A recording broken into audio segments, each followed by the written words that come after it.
Iran Israel जंग के बीच अब भारत पहुंचा एक और जहाज। ये जानकारी सामने आई। हॉर्मुज के रास्ते गैस लेकर जग वसंत जहाज भारत पहुंच चुका है। 42,000 टन गैस लेकर गुजरात पहुंचा ये जहाज और ये बड़ी उपलब्धता भारत के लिए। लगातार स्ट्रेट ऑफ हॉर्मुज से बाहर निकलकर यहां उस रास्ते से गुजरकर जो कि पूरी दुनिया के लिए बंद है, भारतीय जहाज भारत के तटों पर पहुंच रहे हैं। और अब एक और जहाज गैस लेकर भारत के पोर्ट पहुंच चुका है, गुजरात पहुंचा। ईरान इजराइल जंग के बीच में ये जहाज भारत पहुंच चुका है और हॉर्मुज के रास्ते से ही गैस लेकर ये जग वसंत जहाज भारत पहुंचा। इसमें 42,000 टन गैस मौजूद है। ये गुजरात आया है। जहाज का नाम जग वसंत जहाज है और ये बड़ी उपलब्धता। बता दें कि स्ट्रेट ऑफ हॉर्मुज सभी देशों के लिए, सभी दुनिया के लिए बंद है, लेकिन ईरान की तरफ से स्पष्ट किया गया कि भारत, चीन और रूस के लिए ये रास्ता पूरी तरीके से खुला हुआ है। यानी कि जितने भी तेल, गैस, ये सप्लाईज लेकर भारतीय जहाज स्ट्रेट ऑफ हॉर्मुज के रास्ते से भारत आने की कोशिश कर रहे हैं, उन्हें रोका नहीं जा रहा है और पूरी दुनिया के देशों के लिए ये रास्ता इस वक्त बंद है। कोई भी जहाज वहां से नहीं निकल पा रहा, लेकिन भारतीय जहाज जग वसंत अब भारत पहुंच चुका है और उसी रास्ते से होकर भारत पहुंचा है।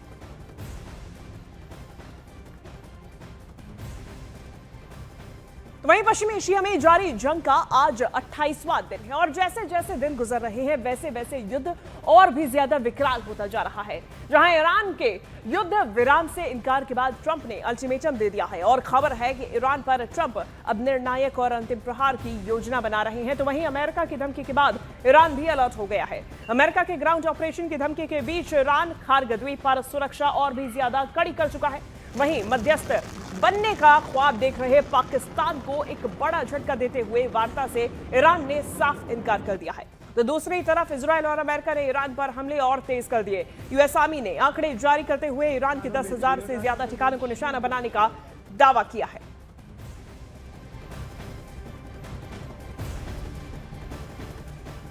और जिस स्ट्रेट ऑफ हॉर्मुज को लेकर पूरी दुनिया में तेल गैस संकट खड़ा हो गया है, उस हॉर्मुज का वीडियो पहली बार सामने आया है।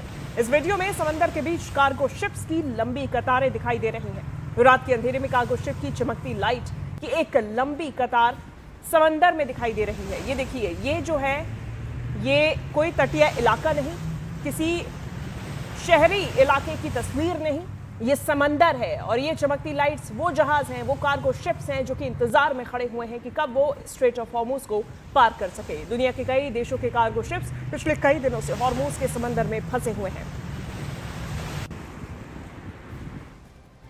वहीं इस बीच जानकारी सामने आई, यमन के द्वारा हूती नेता को चेतावनी दी गई है कि अगर संघर्ष बढ़ता रहा तो वो ईरान के साथ अमेरिका इजराइल युद्ध में शामिल हो जाएगा। ये बड़ी जानकारी सामने आ रही है, जहां यमन के हूती नेता ने ये चेतावनी दी। और यमन में बता दें कि हूती विद्रोही एक बड़ी संख्या में मौजूद हैं और इन्हीं विद्रोहियों के नेता द्वारा, यानी कि हूती नेता ने ये चेतावनी दी कि अगर ये संघर्ष और भी ज्यादा बढ़ता है तो वो ईरान के साथ अमेरिका इजराइल युद्ध में शामिल हो जाएगा।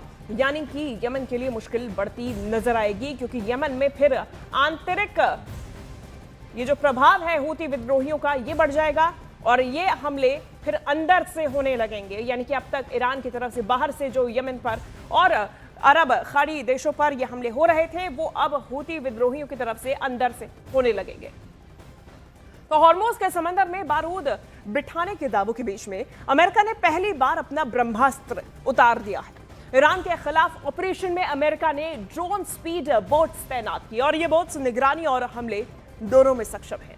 सबसे खास बात यह है कि इन ड्रोन बोट्स को सैकड़ों किलोमीटर दूर से कंट्रोल किया जा सकता है। समंदर में ड्रोन वॉर, नई तबाही की तैयारी। बिना इंसान अमेरिका ने बनाया विध्वंस का प्लान। ड्रोन से ईरान की घेराबंदी, जंग का बदला चेहरा। समंदर की लहरों पर दौड़ती ये कोई आम नाव नहीं है। इसमें न तो कोई नाविक है और न ही कप्तान, फिर भी ये पूरी तरह मिशन पर है। युद्ध में ये अमेरिका का सबसे लेटेस्ट, सबसे सीक्रेट हथियार है। अमेरिका ने कंफर्म किया है कि वो GARC यानी ग्लोबल ऑटोनॉमस रिकॉनिसेंस क्राफ्ट नाम की अनक्रूड ड्रोन स्पीड बोट्स का इस्तेमाल ईरान के खिलाफ अपने ऑपरेशन में कर रहा है। करीब 5 मीटर लंबी ये एंगुलर ड्रोन नावें बिना इंसान के कंट्रोल के समंदर में पेट्रोलिंग कर रही हैं। पेंटागन के मुताबिक ये नावें ऑपरेशन एपिक फ्यूरी के तहत तैनात हैं। अब तक ये 450 से ज्यादा घंटे समंदर में रह चुकी हैं और 2200 नॉटिकल माइल से ज्यादा की दूरी तय कर चुकी हैं। इनका इस्तेमाल फिलहाल सर्वेलेंस और पेट्रोलिंग के लिए हो रहा है, लेकिन इनमें संभावित स्ट्राइक और कामिकाजे मिशन की भी क्षमता है। ड्रोन नावों की तैनाती ऐसे वक्त में सामने आई है जब अमेरिका, ईरान और इजराइल के बीच तनाव कम होने के बजाय और खतरनाक होता जा रहा है। हाल के हफ्तों में ईरान ने खाड़ी क्षेत्रों में ऑयल टैंकर पर सी ड्रोन अटैक किए हैं। हालांकि पेंटागन ने साफ किया है कि अमेरिका ने इन ड्रोन नावों का इस्तेमाल ऑफेंसिव स्ट्राइक के लिए नहीं किया है। हालांकि गौर करने वाली बात यह भी है कि अमेरिकी नेवी सालों से अनक्रूड सरफेस वेसल्स पर काम कर रही है, लेकिन इस प्रोग्राम को तकनीकी दिक्कतों, टेस्टिंग फेलियर और सेफ्टी इश्यूज का सामना करना पड़ा है।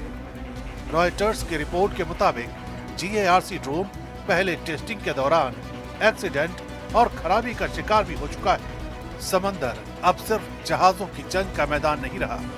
Drone, speed boats, uncrewed system और ऑटोनोमस टेक्नोलॉजी ने युद्ध की तस्वीर बदल दी है। ऑपरेशन एपिक फ्यूरी में GARC ड्रोन की तैनाती इसी बदलती रणनीति का संकेत है, जहां जंग इंसानों से आगे टेक्नोलॉजी लड़ रही है। और इस महायुद्ध के चौथे हफ्ते में एक चौंकाने वाला आंकड़ा सामने आया है। 3000 लोगों की मौत का आंकड़ा। ईरान के उप स्वास्थ्य मंत्री का दावा है कि ईरान में 1900 लोगों की मौत हो चुकी है अब तक इस युद्ध में। तो वहीं लेबनान में 1000 लोगों की मौत का दावा किया गया। इजराइल में 18 लोगों की मौत का दावा किया गया।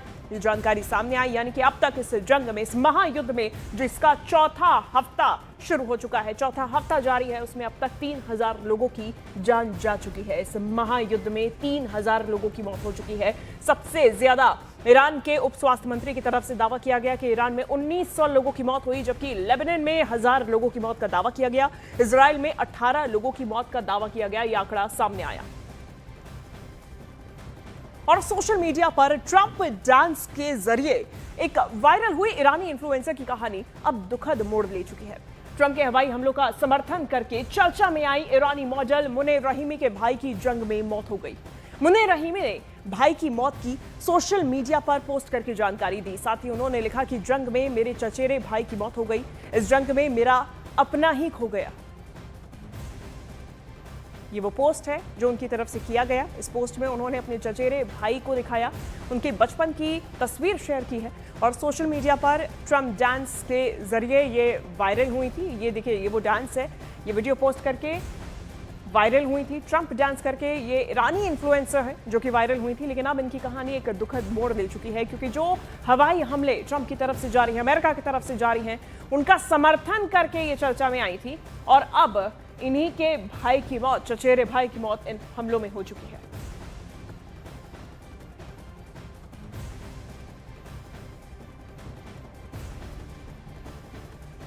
और मिडिल ईस्ट में हालात तेजी से बदल रहे हैं और तनाव लगातार बढ़ता जा रहा है। इजराइल ने दक्षिणी लेबनान में अपनी सैन्य मौजूदगी और भी ज्यादा बढ़ा दी है। नए सैनिकों की तैनाती और बड़े बफर जोन की योजना ने कई सवाल खड़े कर दिए हैं। क्या यह सिर्फ इजराइल की सुरक्षा की बात है या फिर इसके पीछे कोई ग्रेटर इजराइल की सोच काम कर रही है? ये रिपोर्ट देखिए।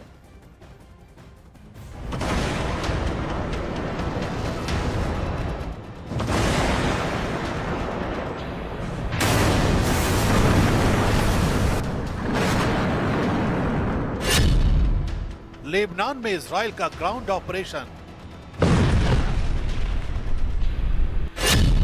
नेतन्याहू का नया प्लान, ग्रेटर इजराइल।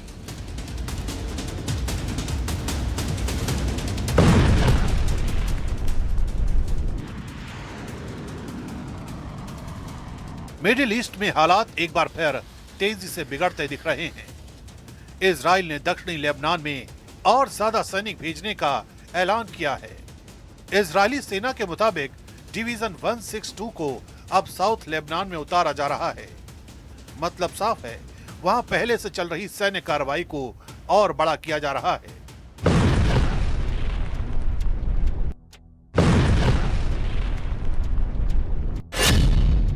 इजराइल कह रहा है कि वो लेबनान के अंदर एक बिगर बफर जोन बनाना चाहता है ताकि हिजबुल्लाह की मिसाइलों का खतरा कम किया जा सके।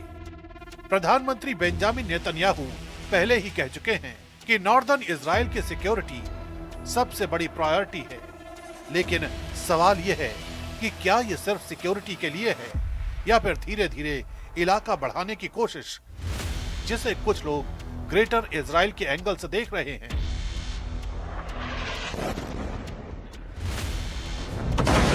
पिछले एक महीने से इजराइल ने लेबनान में एयर स्ट्राइक और ग्राउंड अटैक तेज कर दिए हैं।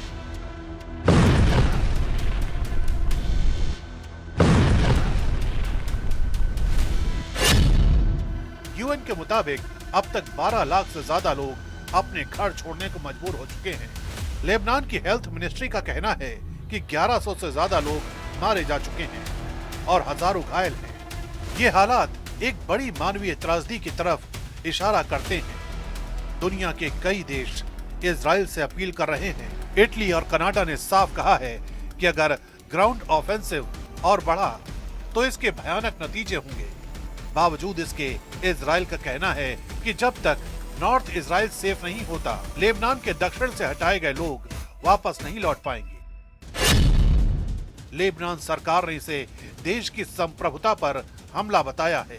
प्रधानमंत्री नवाब सलाम ने संयुक्त राष्ट्र से कहा है, इजराइल इंटरनेशनल लॉ और यूएन चार्टर का उल्लंघन कर रहा है।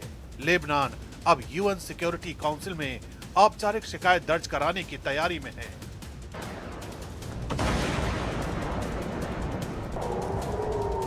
दूसरी तरफ हिजबुल्लाह भी पीछे हटने के मूड में नहीं है। हिजबुल्लाह का कहना है कि लड़ाई विदाउट लिमिट जारी रहेगी। कुल मिलाकर तस्वीर साफ नहीं है, लेकिन खतरनाक जरूर है। सवाल वही है, क्या बफर जोन के नाम पर इजराइल अपने बॉर्डर आगे बढ़ा रहा है और क्या मिडिल ईस्ट में चल रहा युद्ध और लंबा खिंचने वाला है? दुनिया की नजर अब इसी पर टिकी है।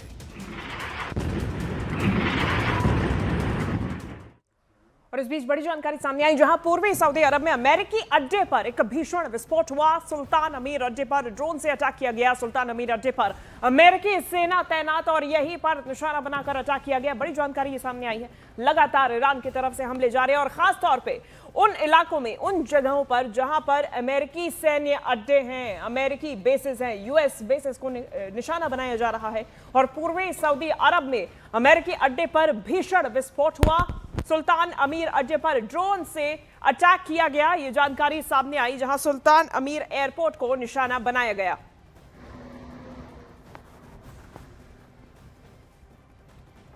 वहीं लेबनान में इजराइल के ताबड़तोड़ हमले देखे गए। बेरूत के दहिये में इजराइल की एयर स्ट्राइक देखी गई। इजराइल के हमले में बेरूत में भारी तबाही का मंजर देखा गया।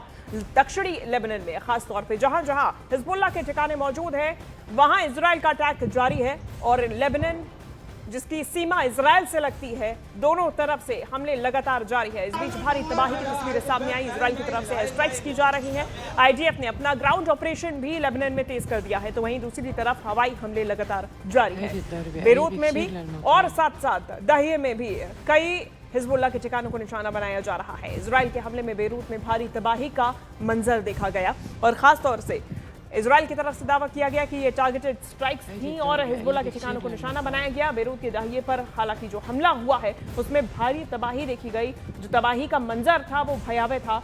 और ये दो तस्वीरें आपके सामने, जिसमें ताबड़तोड़ मिसाइलें दागी गई और पूरा आसमान मिसाइलों से पटा हुआ नजर आया। तो वही आईडीएफ की तरफ से स्ट्राइक के बाद की जो तस्वीरें सामने आई हैं, उसमें देखिए किस तरीके से तबाही देखी जा रही है। और इजराइल ईरान महायुद्ध में लेबनान में भी भारी तबाही देखी जा रही है, क्योंकि हिजबुल्लाह के कई ठिकाने यहाँ पे मौजूद है और यहीं से इजराइल पर उनकी तरफ से अटैक्स भी जारी है।